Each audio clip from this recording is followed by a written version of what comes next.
How's it going, guys? Today I'm going to be doing a video guide for a hand paladin deck that I used to get to legend with a 70% win rate. This deck is a ton of fun. There's so many synergies involved. It's a little bit tricky to play, a lot of decisions every turn. If you kind of like that sort of deck, this is the deck for you. But yeah, let's jump into it. Here's the deck list. It looks a little bit weird, maybe. At first glance, a bunch of cards that you don't really see in other decks. A few new cards from the new set. But they have tons of synergies, which I'm going to go through. Some of the individual cards here and why they're in the deck and how to use them properly. Alright, so first of all, let's go over the main card draw packages. First up, Crystology. This is one of the best cards in Paladin right now and definitely deserves a spot in this deck. It can fetch potential of 6 cards, 2 duplicates of each one. We're looking at Jar Dealer, we're looking at Magic Carpet, and we're looking at Beaming Sidekick. I think 6 is just about the right number of cards you want for Crystology. If you go for too many cards, you're not going to be getting a consistent pull from your Crystology because you really want to be hitting Magic Carpet very often. And if you go for less than 6 cards, there's going to be those games where you're going to draw your cards before your Crystologies, or you're going to top deck Crystology, and it's not going to draw you 2 cards, and you're going to feel a bit sad about it. In terms of cards that you are getting from Crystology, Magic Carpet is one of the strongest cards you can possibly get. It is a card you want to get from Crystology pretty much every time, which is the reason we don't want to be running more one-attack creatures in the deck, so we consistently get Magic Carpet when we play Crystology. Jar Dealer, it doesn't seem like it's a very strong card at first glance, but it does a lot of powerful things. For one, it lets you just play a minion without decreasing your hand size. This means that you can play this as a 1-drop, and you're not hurting your Twilight Drakes or your Mountain Giants if you come to playing them on curve. And secondly, when it comes to your Magic Carpet turns, Jar Dealer acts as 2 1-drops. So if you don't have many 1-drops in hand, or you want to save some of them, you can use Jar Dealer to do 2 damage to a creature that needs to take 2 damage, and then you've got another 1-drop available to rush in as well. As for Beaming Sidekick, this is a very powerful 1-drop. It's not very good on turn 1 in particular, but in the mid game it does a lot of powerful things. Even using it on a Brazen Zealot on turns 2 is pretty good because it turns the Zealot into a 3/3, allows it to value trade into things or dodge pings, etc. from your opponents and push a lot of face damage. Other uses of Beaming Sidekick that you can do is if you stick a Mountain Giant, a Twilight Drake, or a Magic Carpet, you can buff the highest health thing you've got. It's usually going to be quite healthy. And then you can Faceless Rager it for a huge Faceless Rager, which is a ton of tempo. Next up, we might as well talk about the very aggressive 1-drop Brazen Zealot. This card was trashed in card reviews, but is actually a very powerful card in this particular deck. On turn 1, going second, it's not so great. Oftentimes your opponent's either going to be developing a minion or will have a turn 2 hero power available to deal with it, so he really needs to be comboed with Beaming Sidekick if you're on the coin. But going first, you drop this thing down and you potentially either trade up into their 1 or 2 drop or snowball its effect and keep pushing face damage with it.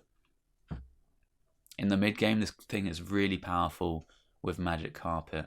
What you can do is you can play Magic Carpet, then Brazen Zealot, and then a bunch of other 1-cost things, and your Zealot's going to get a huge amount of attack, and it's going to be able to trade up into like 5, 6, 7 drops. Even like Giants, for instance, you can sometimes kill with a Brazen Zealot when you're doing a Carpet turn.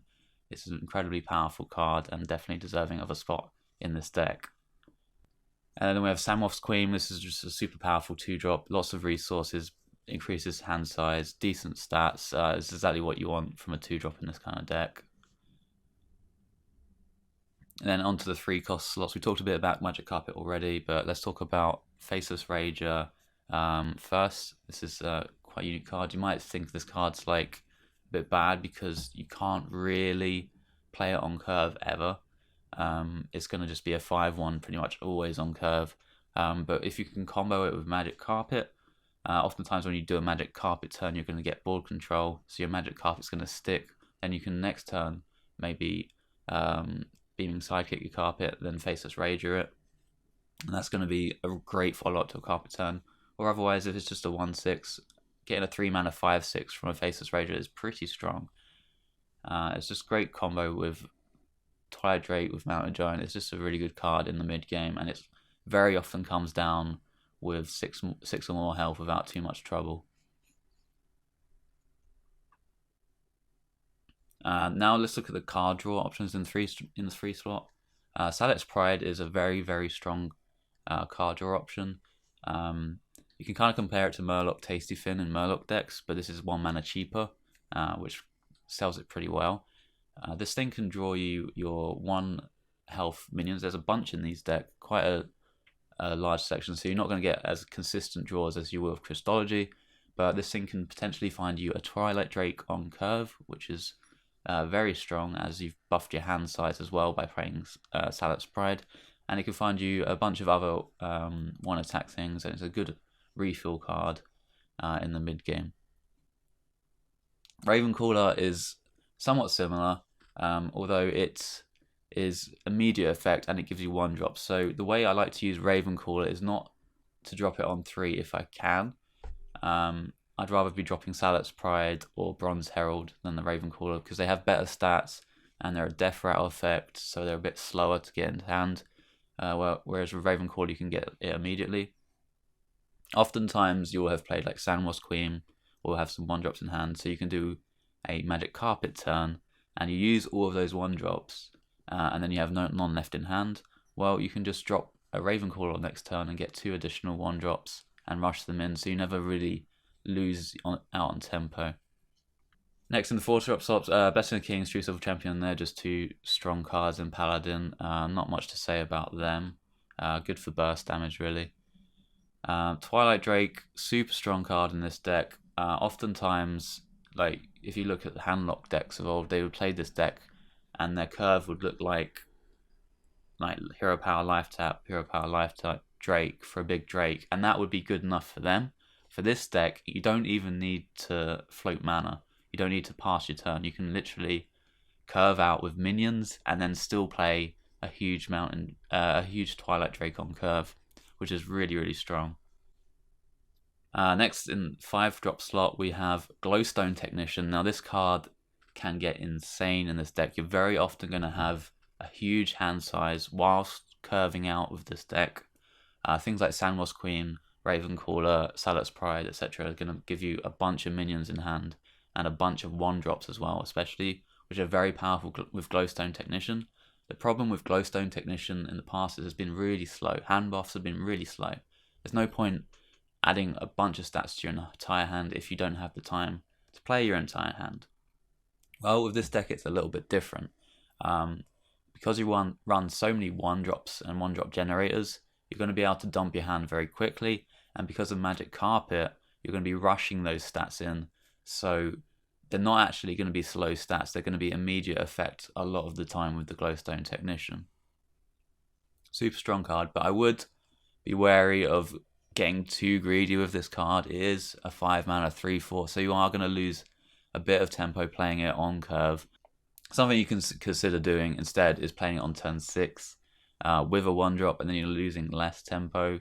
Really playing a 3/4 and like a 4/3 for turn 6 is pretty fine. But otherwise you can use it and then combo a Magic Carpet turn afterwards. And next we have Leroy Jenkins. This is a really powerful burst finisher. You can combo it with Blessing of Kings, True Silver Champion on turn 9 for a bunch of damage. And sometimes this thing gets hand buffed by the Glowstone Technician to deal 8 damage, which is surprisingly powerful. And finally we have Mountain Giant, which is really a cool card in this deck. And initially I didn't have it in the deck when I was running less card generators, but as I refined the deck, I found that you really just want to be generating big hand sizes, so Mountain Giant is a natural fit. And if you are fans of Evenlock back in the day, well, turn 3 Mountain Giant has come back in this deck. If you get the high roll of Crystology on 1 into Sandmoss Queen when you're going second, you can drop a turn 3 Mountain Giant. In terms of cards which we can swap from this deck, I'd say the deck list is very tight. There's so much synergy between the cards, it's hard to swap something out for something else. I do think the Christology package right now is probably the best one that is available in standard. Some people might think about putting cards like Cable Rat into the deck, which seems like a good fit, but I think Jar Dealer just being a 1-cost card is better to get from Christology just for the Magic Carpet turns than Cable Rat. Cable Rat's not a bad card, but if you start adding it to the pool, you're going to get Magic Carpet less often from your Christology, which is something you don't want. Bronze Herald as a card, if you're facing a ton of warriors, I think Bronze Herald is slightly better than Ravencaller in that particular matchup. They do essentially similar things, but the problem against warrior is when you go for Ravencaller into a bunch of 1-drops and maybe you buff them with Glowstone Tech, they all have three or so health really. So they're going to be super weak to Warpath. But if you get the dragons from Bronze Herald and buff them, they're suddenly 4-mana 6/6s, which you're going to be able to just drop onto boards and not be worried about getting cleared from a Warpath. So I think if you're facing so many warriors, you might want to think about swapping the 2 Ravencallers for 2 Bronze Heralds or something. And that might help the warrior matchup. Or if you're looking for a specialist side deck, that might be something you can do as well. But other than that, I think this deck list is super tight and it's really hard to take out some cards without hurting the overall game plan. Okay, let's talk about mulligans and matchups. For mulligans, there's a few cards which are pretty much always keeps. You're looking like Christology, you'd never want to mulligan that way. Sandmoss Queen as well is pretty much always a keep. And then you're looking at Brazen Zealot is a keep in a bunch of matchups. Not always the case. Sometimes you don't want to keep it in hand if you're going second, or if you don't have a Beaming Sidekick to buff it, it's not always a good keep. Magic Carpet is a card you pretty much want to keep in most matchups, barring Warrior. I don't think you want it against Warrior because it tends to do pretty badly on curve against their rush minions. It's normally a mid-game tool that you use against Warrior, but not something you want in the mulligan. As for other matchups, it tends to be insane in pretty much every matchup. Zealot's Pride is a card that I would keep going first in most matchups. It's pretty strong on curve, and against Warrior, I'd definitely keep it 100% of the time. You really want this card. It's going to enable you to drop a big Drake on turn 4 a lot of the time. And it's just going to buff your hand size. It's just a solid card, particularly in slower matchups. Against like fast tempo decks like maybe Murloc Paladin or Zoo, it's not always the best keep because you're going to fall behind a bit by playing this on turn 3. In terms of like Mountain Giant, Glowstone Tech, Twilight Drake, and sometimes Faceless Rager, these are cards you want to be keeping when you already have some of the good cards already.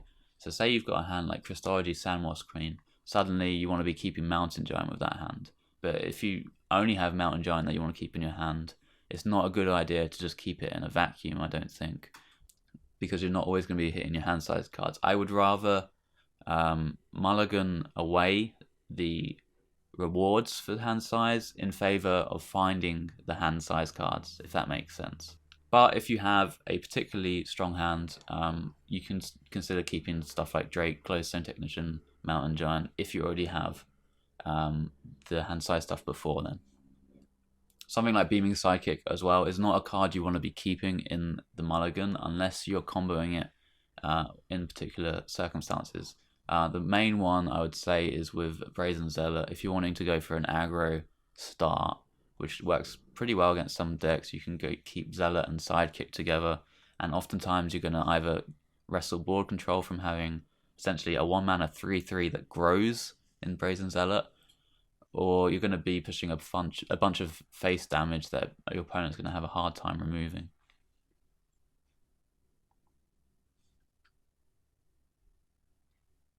You can see an example of this kind of mulligan strategy that I use against a mage here. I keep a full hand of Sandmoss Queen, Brazen Zealot, Twilight Drake, and Faceless Rager, with the plan of going Sandmoss Queen on 2, coining out the Drake, and then buffing the Drake's health with Beaming Sidekick, and then copying the Drake with Faceless Rager. This particular hand works pretty well against Mage, where they have a hard time developing aggressively onto the board, so you can afford to take it slow, and they have a hard time dealing with your turn 4 Drake, so you're very often going to be able to get the combo of Beaming Sidekick and Faceless Rager onto it. So in terms of Mulligan, you have to be very flexible with what you keep, really. There's a lot of synergies, it's very context dependent, but for the most part, you're always going to be wanting to keep like Christology and Sandmoss Queen, as well as some of the 3s going in there as well with Magic Carpet. In terms of matchups, this deck can generally hold its own against pretty much any deck. The worst matchups I'd say so far are things like Murloc Paladin. Can be tricky for this deck because you tend to go 1-for-1 on them on board until they do their big tip the scales turn, and then you fall really far behind. And if you try and stick something big like Giant or Drake, they have War Leaders, they have Tox Fins in the deck, which really do well at trading up into big minions. So you're going to suffer a huge tempo loss that way. I wouldn't say it's unwinnable, but unless you get a really good carpet turn, you're going to struggle a lot against tip the scales. Alright, on to the big ones. Mage to start with. Mage is pretty good matchup, I'd say, for the most part. You just have to be wary of a few pitfalls. Reno Mage tends to be the most popular Mage deck on ladder right now, so I'm going to talk about that matchup specifically. It can be very easy to stick big Drakes against Mage. They tend not to even run Polymorph in the deck, and if they do, it is a one-off, so it's not going to happen that much. So getting down an early Drake or Giant is going to allow you to push a bunch of face damage, and the Mage is going to end up having to freeze your board a bit, and not really be proactive on their end. Something you can do against Mage is you got to be very wary of Frost Nova Doomsayer. This is one of Mage's best mid-game comeback tools against this deck, because oftentimes you're going to just build up a really huge board that is basically unkillable to Blizzards or Flame Strikes. You're going to be able to play around Blizzard and Flame Strike by just building up huge health onto your board. So even if they do a Flame Strike to kill some of your board, you're going to still be pushing a bunch of face damage. So it's something you can do if you're wary of a Frost Nova Doomsayer turn, is not fill up your board space too much. If you have like 3 big minions on board, I'd say that's enough and stop filling it up.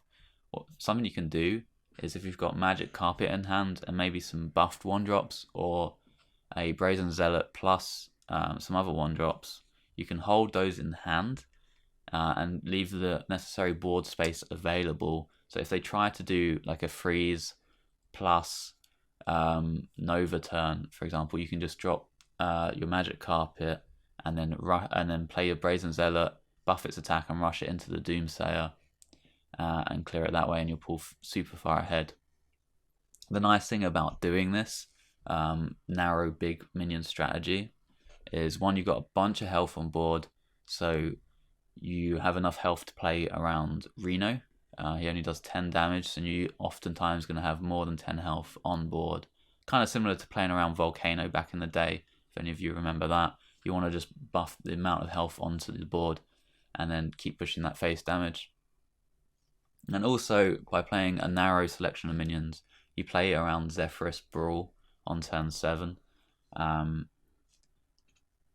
Oftentimes, I would equate your 1-1 winning the Brawl is pretty similar to their 3-2 winning the Brawl, because you're going to have Carpet plus Rush cards in hand a lot of the time. So you don't really mind whether their 3-2 wins or your 1-1 wins. So given that, it's better to go narrow on the board and have a few big minions that if they win the Brawl, it's really, really good for you, than to spread super wide and potentially like lose the Brawl by having one of your 1-1s or your 2-1s win. So this kind of strategy of playing around both the Doomsayer naturally also plays around Zephyrus plus Brawl. So if you ever don't want to commit too much onto the board, you can use tools like Blessing of Kings and True Silver Champion to start pushing face damage that way. Otherwise, just develop another big minion onto the board and you're going to do well that way. In terms of Pocket Galaxy into good top decks, you're going to want to push face damage. If they get the nuts from there, well, you can't do anything. It's just Mage. Please nerf that shit, Blizzard. Right, on to Warrior. This is the bane of many people's existence in Hearthstone right now. I think this deck performs fairly well against Warrior. Oftentimes you can get out very big Twilight Drakes and Faceless Rage them, or an early Mountain Giant, and the Warrior's oftentimes going to have a hard time dealing with them on curve. In terms of mulligans, the main things you want to be looking for are like Sandwasp Queen, Zealot's Pride, Bronze Herald, and then you want to be finding Drakes, Glowstone Technicians, and Mountain Giants in combination with them. And if you have a bunch of that stuff, maybe something like Faceless Rager works with your game plan if you already have a bunch of the other tools available. In terms of game plan going forward, don't like rush your curve. Try to make your plays as big as possible. For example, you don't want to be doing like coin Sandwasp Queen into a 1-3 if they play a 1-3 on turn 1. You want to just be playing your game slowly. Maybe pass 1, play Sandwasp Queen on 2. Let the Warrior get on board for a little bit, and in doing so, you're going to be buffing like your own turns in terms of Twilight Drakes and Mountain Giants or Glowstone Technicians, that sort of thing. Don't worry about the Warrior getting on board so much in the early game. They're probably going to get ahead of you a little bit in the early turns, and that's fine because you're going to be able to overtake them in the mid game pretty well. One thing I would say is be careful about Supercollider positioning. If you've had a buffed hand, one of the best ways the Warrior can come back is with Supercollider. Something you can do is put your big minion in the middle and put your buffed 1-drops either side of it. That way, if they do go for the Supercollider, they're only going to be able to kill off one of your guys while taking face damage, and it's usually too costly for them to do this. Whereas if you put both your small guys next to each other on the edge, they're going to be pretty happy to just Supercollider into your small guy to hit the other small guy. So like, say you've got a buffed Magic Carpet, you're going to want the Magic Carpet in the middle, essentially. In terms of brawls, warpaths, people are pretty experienced in playing around these already, I'd say. Sometimes you're going to have the hand where you just can't beat a brawl no matter what you do. And in that case, you just got to go all in, balls to the wall, and just say, if you got it, you got it. If you don't got it, I got it, and I win. Otherwise, you can just not spread super wide. Like similar to how we were talking about playing around Mage, Zephyrus Brawl, you can just go narrow with like Twilight Drakes, Faceless Ragers, Giants. And that way, if you win the Brawl, you're going to be still pretty happy. Oftentimes, Warriors will be running Armadillo plus the 8-drops, 2 Wardens. These things are very good targets to be rushing your Magic Carpet 1-drops into. Oftentimes, they will drop Armadillo and think it's a great way to block out some of the big damage you've put on board through like Twilight Drakes and Giants and etc. And expect it to soak up that damage. That's not going to be the case because you're going to be able to go Carpet plus maybe Zealot and another 1-drop to rush into it, and then you're still going to be pushing face damage. And then when it comes to their turn 8, where they drop the 2 Wardens, you're going to be able to rush into them as well. So those kind of taunt things don't actually provide as big a roadblock against this particular deck as they do against other aggro strategies. Something I will say is in the very late game, you're going to lose to Warrior for sure. So there's often going to be a window of opportunity to win, and you need to take it. And oftentimes that involves not playing around a particular card that could ruin you. But it's something you're just going to have to do. If the Warrior has just the perfect hand, they're going to win. If they go like 1-drop, 2-drop, 4-drop, plus they have the AoEs and they have Boom on curve, and then they have Devastators on 10, you're going to be losing those games. And it's just something you're going to have to accept. But what you're going to have to do is try and hand read well from your opponent, see what kind of AoEs you think they have, and if they don't have them, you're going to have to play super hard into those AoEs that you think they don't have in order to gain enough of an advantage to win. So all in all, I'd say best strategy for Warrior is mulligan hard for your hand buff size cards. Your 3-drops are good. Ravencaller, I would say, is not so great against Warrior. Bronze Herald and Zealot's Pride are very, very strong. Don't keep Magic Carpet in a vacuum against Warrior, it's not very good. And then you want to be trying to stick a big Drake, a big Faceless Rage, or a big Mountain Giant early and push face damage. Divine Spirit in a Fire Priest is a deck that's got pretty popular this week on ladder, and I think this deck is a very good response to it. That kind of deck really relies on sticking a board and snowballing it, and with this deck, Magic Carpet kind of ruins that strategy completely.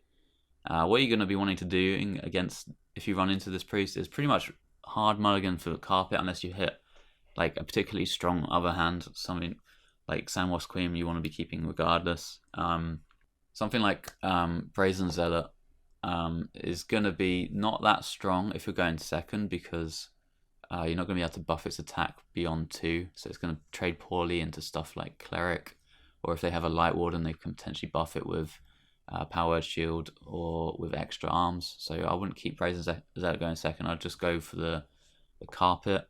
But Zealot itself is pretty strong on Carpet turns against Priest. They tend to health buff a lot of their minions, or their 2-drop.